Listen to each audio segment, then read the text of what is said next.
আল্লাহর কোরআনের সবচাইতে দামি আয়াত, the greatest verse in the Quran. উবাই ইবনে কাব রাদিয়াল্লাহু তাআলা আনহুকে বিষ্ণু সাল্লাল্লাহু আলাইহি ওয়াসাল্লাম জিজ্ঞেস করলেন, উবাই বলো তো কোরআনের কোন আয়াতটা সবচেয়ে সেরা? উবাই জানেন, তারপরে বললেন আল্লাহু ওয়া রাসূলুহু আ'লাম, আল্লাহ রাসূল ভালো জানেন। দেখেন কত বিনয়ী ছিলেন সাহাবারা, জেনেও উত্তর দিতে চাইতেন না, ভাবতেন না জানি বিষ্ণুনবী নতুন কিছু আমাদেরকে জানায়। বিষ্ণুনবী আবার বললেন, তুমি কি জানো কোরআনের সবচেয়ে শ্রেষ্ঠ আয়াত কোনটা?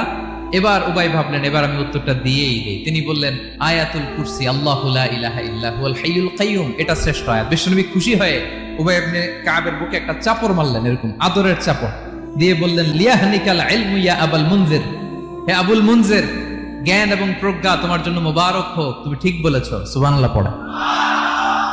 তাহলে এই প্রথম ইনফরমেশনটা আজকে জানলাম, কোরআনের সর্বশ্রেষ্ঠ আয়াতের নাম ৬,২৩৬টা আয়াতের মধ্যে থেকে সবচাইতে দামি আয়াত এটা।